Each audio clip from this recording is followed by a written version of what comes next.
राधे राधे प्यारे भक्तों, आज की कथा में आप सभी का स्वागत है।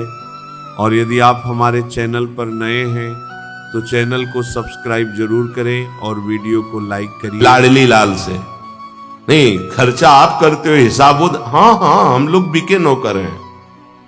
हमारा अस्तित्व श्यामा श्याम, हमारी साधना श्यामा श्याम, हमारा जीवन श्यामा श्याम, हमारा रिमोट श्यामा श्याम, उन्हीं के हाथ से चलता है।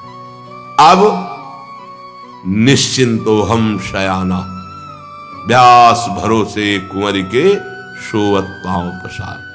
ये बहुत बहुत सूक्ष्म बात है, अगर समझ में आ जाए, नहीं तो 80 वर्ष 100 वर्ष के बाद भी ये हिसाब किताब बना रहता है। इतने का ये, इतने का ये, इतने का ये। नहीं, हमारे पास है, हमें कुछ खर्चा नहीं करना। कैसे? जैसे हमें कोई प्रणाम करता है तो ऐसे होता है, पीछे कौन है, उन्हीं को प्रणाम हो रहा है, सामने उनका दासत्व का बोर्ड है, इसको प्रणाम किया जा रहा है लक्ष्य करके कि ये श्यामा श्याम के दास हैं।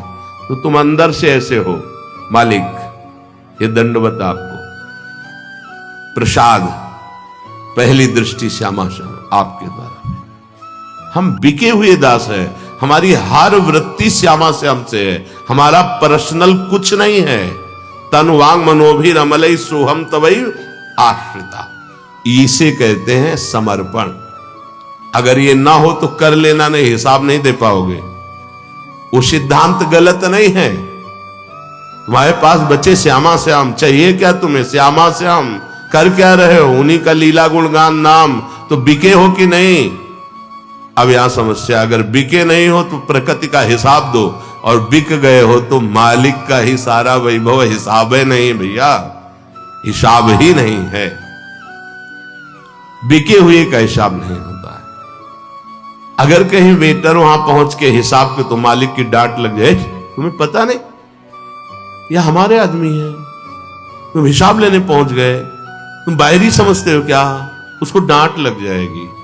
ये बड़े बड़े लोकपाल डरते हैं महाभागवतों से जो भगवत समर्पित होते हैं। ध्यान रखना, ब्रह्मा भी नमस्कार करते हैं। बड़े बड़े मुनि वृंदार्चित, बड़े बड़े मुनिजन उसकी वंदना करते हैं जो प्रियालाल के चरणारविंद का प्रेमी होता है, रसिक होता है। ए अपने पद को समझो, श्री राधा जुग चरण निवास। इसीलिए कहते बहुत सावधानी से सत्संग सुनो, कहीं ऐसे शब्द कान में न पड़ जाएं जो आपको विचलित कर दे। नहीं, इष्ट मिले और मन मिले, मिले भजन रस रीत। ये बात बिना रसिक कृपा के समझ में नहीं आएगी। बिकना नहीं आता, बिकना नहीं आता, इसीलिए पूरे जीवन परेशान रहते हैं। अगर बिकना आ जाए तो बिगड़ी जन्म अनेक की, अब ही सुधर आज। गोस्वामी जी कह रहे हैं, हो ही राम को पहली बात बिक जाओ राम जी के हाथ। बोले अब जीवन यापन करना है तो नाम जप, तुलसी तज कुसुमाद, परम पद जेब में है। ये समझ में नहीं आता, कर्तत्वाभिमान के कारण उसको लगता है, कहते हैं भगवत प्राप्ति जेब में है। अरे बड़ी कठिन है। हाँ तो आपके लिए कठिन है, श्यामा श्याम के लिए तो कठिन नहीं है ना। तो आप बिक जाओ ना श्यामा श्याम के हाथ में। और यही तो है भक्ति का आखिरी स्वरूप। श्रवणम कीर्तनम स्मरणम विष्णुर्पाद सेवनम अर्चनम वंदनम दास्यम सख्य आत्मनिवेदनम। ये आत्मनिवेदन होते ही फिर आपको कुछ नहीं करना है। श्रवण कथन सुमिरन सेवन चित लावही, अर्चन बंदन अरुदासन तन सख्य और आत्मा समर्पण। यह नवलक्षण भक्ति बढ़ाई, तब तिन प्रेम लक्षणा पाई। पाई रस भक्ति गूढ़ जुग जुग जग, दुर्लभ भव इंद्रादि विधिम। दुर्लभ भव इंद्रादि विधिम, आगम अरु निगम पुराण अगोचर सहज माधुरी रूप निधिम। अनभय आनंद कंद निज संपत्ति, निज संपत्ति गुप्त सुरुति प्रगट करणम। जय जग उद्योत व्यास कुल दीपक, श्री हरिवंश चरण शरणम। पूरी प्रॉपर्टी के अधिकारी हो गए रात दिन खर्चा होता रहे तो भी ये भंडार भरा ही रहता है, कभी खाली नहीं होता, क्योंकि उस भंडार से संबंध हो गया। और जेब का तो एक एक चोर इतने जोर के हैं कि एक झटके में पूरी जेब काट ले जाएंगे। इसलिए सरकारी बनो, सरकारी बैंक से संबंध रखो, जेब में मत रखो। ठग बहुत जोर के हैं, काम क्रोध लोभ मोह मद मत्सर छल कपट ईर्ष्या द्वंद्व, भीड़ लगी हुई ठगों की। और ऐसे ठग हैं कि हाथ मिला करके जेब काट लेंगे, गले लगाएंगे, आपको लगेगा प्यार कर रहा है, कट गया। जब बाद में देखा तो बोले अरे गले लगाने में ही कट गया। समझ रहे हो, तुम लगा रहे हो गले, यहां तुम्हारा माल कट रहा है, गले लग रहे हो, गला कट रहा है। क्या परमार्थ ही भ्रष्ट हो गए। बड़ा सूक्ष्म विषय है। अपना अस्तित्व बैंक में जमा कर दो श्यामा श्याम की, अस्तित्व ही नहीं रह गया। श्यामा श्याम के सिवा हमारा कोई नहीं। खूब खाए खर्चे, पाई भर की कभी नहीं होती। भुगताएं, हम अपने मन से कोई बात नहीं करेंगे, ध्यान रखना। विनोद में भी कह रहे तो उसका अर्थ है आप समझ पाओ या न समझ पाओ। भुगताएं देहि न जाचहि, पोषण भरन न चिंत कराएं। क्यों? श्री हरिवंश विभव बिल साएं। हमारा संबंध कहां से हो गया? हरिवंश वैभव से। और हरिवंश वैभव कौन है? श्यामा श्याम अखिल कोटि ब्रह्मांडों के अधिपति। बात समझ लो। पहले इस भूमि पर बैठकर निश्चय करो तुम बिके हुए हो या तुम पेमेंट से आए हुए नौकर हो। दो प्रकार के सेवक होते हैं, घर जाया नौकर और एक बाहर से लाया। बाहर से लाया गया, शाम तक मेहनत कराई गई, फल दे दिया गया, चलो। लेकिन मालिक के गले लगने का अधिकार नहीं है। और जो ये है कि पेमेंट है नहीं, तो जो मालिक पाएगा वही पवाएगा, जहां सोएगा वहीं सुलाएगा। अगर कोई कह दे ये नौकर है, आप ऐसा बर्ताव इसके साथ समान करते हो, तो कहेगा आज से नौकर मत कहना, ये हमारे बेटे से कम नहीं है, क्योंकि ये कभी पेमेंट नहीं लेता और बिका हुआ रात दिन केवल मेरी सेवा में रहता है। ये है बिका हुआ प्रभु का दास। हमारे स्वामी इतने उदार है कि वो दास कितना है वो जाने, लेकिन वो उसके दास पूरे बन जाते हैं। अहम भक्त पराधीनो अस्वतंत्र युद्ध, ये रहस्य की बात है। अगर पकड़ पा रहे हो तो पकड़ पा रहे हो। साधना, संयम, नियम, विविध प्रकार के सिद्धांत एक तरफ, और बिगड़ी जन मने किया वही सुधरे आज होई राम को, ये एक सिद्धांत, बिल्कुल अलग सिद्धांत। क्या? प्रभु आज से मन वचन कर्म से अपने जीवन का भार आपको दे देते हैं, बस। अब तारो या मारो, अब मुझे कोई परवाह नहीं। हर परिस्थिति में हमारी मनोवृत्ति केवल आप पे जाएगी, आप पे। सच्ची आपसे कहते, भगवत प्राप्ति हो गई, हो जाएगी नहीं, हो गई। अब उसका अनुभव आप आगे करेंगे। ये बहुत साधना करने के बाद वृंदावन की रज की कृपा से, गुरुदेव की कृपा से ये बात आई है। पकड़ पाओ तो पकड़ लो, बहुत बार कही है। हर बात नवम नवम लगती है, तो हमें लगता है हम तो पहली बार आपको बता रहे हैं, पर बहुत बार हो चुकी है। अगर पकड़ पाओ, यहां सब सिद्धांत होंगे, आपको सुनना है, लेकिन आपको अपनी निष्ठा पे रहना है। बिके हुए हम तो बिके। तुम्हें ये नहीं खाना है, तुम्हें ऐसे चलना है, तुम्हें ऐसे चलना है। जी, कैसे चलना है? जैसे श्यामा श्याम चला है, जो पवाएंगे, जो पहनाएंगे, जैसे। हमारी कोई इच्छा, हमारा कोई अब अस्तित्व नहीं, हमारा कोई मान, कोई प्रतिष्ठा, कोई इच्छा, कोई गति, कोई दुर्गति, कोई लाभ, कोई साधना, कोई असाधना, इन सब बातों से मेरे को मतलब नहीं। मैं तो श्यामा श्याम का हूं। हमारी बात समझ रहे हो? श्यामा श्याम के सिवा हमारा न कोई साधन, न कोई साध्य, न कोई गति, न कोई लाभ। यही हमारे लाभ, यही हमारे, ये आखिरी तुम्हें पॉइंट बता रहे हैं। इस स्थिति का उपासक निश्चित भगवत प्राप्त होता है। साधना और समर्पण दोनों में बहुत बड़ा अंतर है। ये सीधे सब, इसमें सीधे आध्यात्मिक उन्नति प्राप्त होती है, क्योंकि उसमें साधक पक्ष नहीं रहता, उसमें साध्य पक्ष का रहता है। वो कब क्या दे रहा है, कौन सी स्थिति दे रहा है, योगक्षेमम भाम्यहम, सीधे समझ पा रहे हो। श्री जी की जिस पर कृपा होगी ये बात समझ पा। एक बार बरसाने में जब परिक्रमा हुई थी तब भी यही शब्द कहे थे कि सुन रहे हो आप, लेकिन पकड़ वही पाएगा जिसे श्री जी की असीम कृपा है।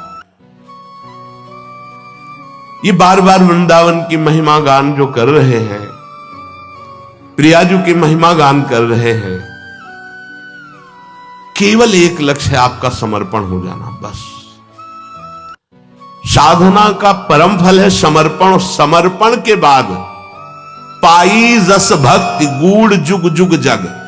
इसीलिए साधनाभिमानी को झांकने को भी नहीं मिलता ये शब्द, पाई जस भक्ति गूढ़ जुग जुग जग, दुर्लभ भाव इंद्रादि विधिम, ब्रह्मा देवराज इंद्र महादेव जी, इनके लिए भी जो दुर्लभ है वो प्रियाजू रस प्रदान करती है। कहीं आज तक नहीं पड़ा कि महादेव जी पत्रावलिम रचे तुम कुचयो कपोले, कभी नहीं। नारद जी कभी नहीं, प्रगट में ब्रह्मा जी कभी नहीं। एक रात्रि के लिए महादेव जी गोपी बनकर ब्रजलीला के रास में प्रवेश पाया है, लेकिन निकुंज बिहारी जी के समीप बैठकर ये कभी चरणों में महावर रचने, कहीं समस्त ग्रंथ पढ़ के देख ले, कहीं नहीं आप पाएंगे। इसीलिए के पाई रस भक्ति गूढ़ जुग जुग जग, दुर्लभ भव इंद्रादि विधिम। और आगम और निगम पुराण अगोचर जो तुम्हें बात बता रहे हैं, समर्पण बहुत जोर का, इसमें बहुत मस्ती होती है। मामा प्रयागदास जी से सब जैसे संत जन विनोद करते, मामा तुम तो गिरदा लगाए बैठे रहते हो, कभी माला नहीं चला। अरे माला वो चलावे जो राम जी का ना हो। राम जी हमारे जीजा, सिया जी हमारी जीजी, अब हम कौन सा माला चलावे, किसका चलावे।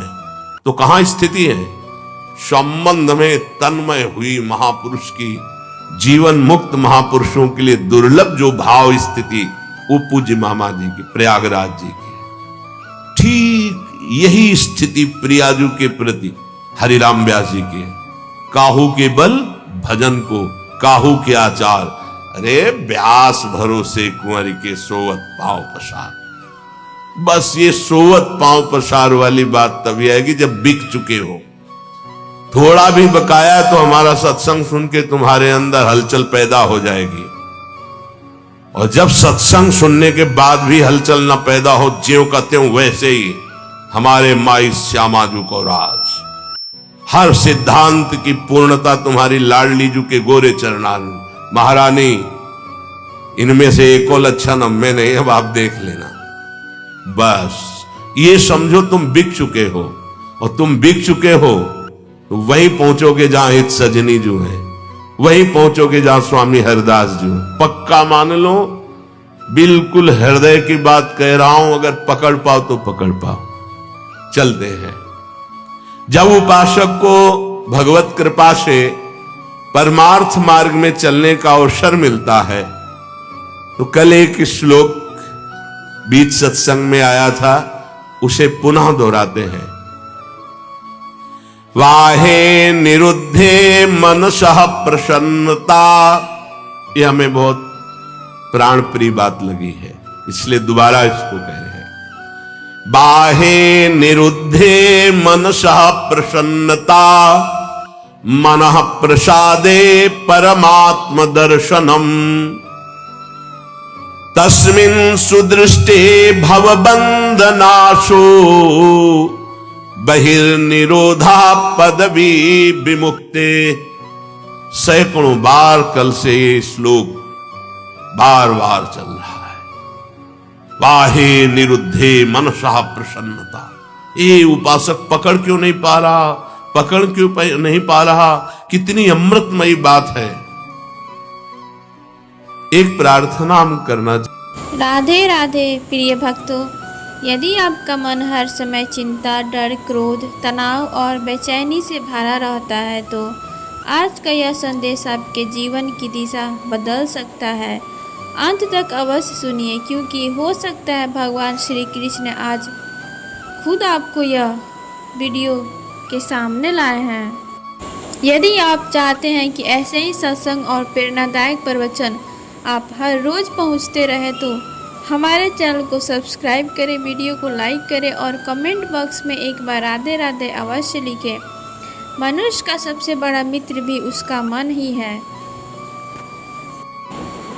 यदि मन शांत है तो छोटी सी झोपड़ी भी महल जैसी लगने लगती है, लेकिन यदि मन अशांत हो तो महल में रहने वाला व्यक्ति भी खुश नहीं रह सकता। भगवान श्री कृष्ण ने गीता में कहा है कि जिसने अपने मन को जीत लिया उसने संसार को जीत लिया, लेकिन जिसने मन को हारने दिया वह हर जगह दुखी ही पाया गया। आज हर व्यक्ति किसी न किसी चिंता में जी रहा है। कोई धन को लेकर परेशान है, कोई परिवार को लेकर तो कोई नौकरी को लेकर, कोई भविष्य को लेकर। लेकिन याद रखिए, चिंता कभी समस्या का समाधान नहीं करती। चिंता केवल आपकी शक्ति को कम करती है। जब भी आपका मन बहुत बेचैन हो जाए, सबसे पहले भगवान का नाम लेना शुरू कर दीजिए। राधे राधे, हरे कृष्णा, श्री राम, जो भी आपके नाम आपके हृदय को प्रिय हो उसका निरंतर जप करें। भगवान का नाम मन की सबसे बड़ी औषधि है। बहुत बार जब हम उन बातों के बारे में सोचते रहते हैं तो हमारे नियंत्रण में ही नहीं है। जो बीत गया उसे बदल नहीं सकते और जो आने वाला है वह भी आया नहीं है। इसलिए वर्तमान में जीना सीखिए। वर्तमान ही भगवान का सबसे बड़ा उपहार है। क्रोध मन की शांति को सबसे पहले नष्ट करता है, इसलिए जब भी क्रोध आए तुरंत कोई निर्णय मत लीजिए। कुछ क्षण मौन रहिए, गहरी सांस लीजिए और फिर भगवान को याद करिए। धीरे धीरे आपका मन शांत होने लगेगा। सत्संग, भजन, गीता का अध्ययन और संतों के वचन मन को निर्मल बनाते हैं। जिस प्रकार गंदे पानी को लगातार स्वच्छ जल से साफ करने पर उसी प्रकार सत्संग को मन के विकार दूर करने लगते हैं। इसलिए प्रतिदिन कुछ समय भगवान के लिए अवश्य निकालिए। मोबाइल, टीवी और संसार के शोर से थोड़ा दूर रहकर भगवान से बात कीजिए। उनसे कहिए, हे प्रभु, मेरा मन आपके चरणों में लगा दीजिए। याद रखिए, सुख बाहर नहीं मन के भीतर है। जिस दिन आपका मन भगवान के लग जाएगा उसी दिन आपकी आधी परेशानियां अपने आप समाप्त हो जाएंगी। अंत में मैं यही कहना चाहूँगी, जो व्यक्ति भगवान पर विश्वास रखता है वह कभी अकेला नहीं होता। कठिन समय में भी वह दिन समाप्त हो जाता है, लेकिन भगवान का साथ कभी समाप्त नहीं होता। अगर यह प्रवचन आपको अच्छा लगा हो तो वीडियो को लाइक करें, अपने परिवार व मित्रों के साथ शेयर करें, चैनल को सब्सक्राइब करें और कमेंट बॉक्स में राधे राधे लिखें।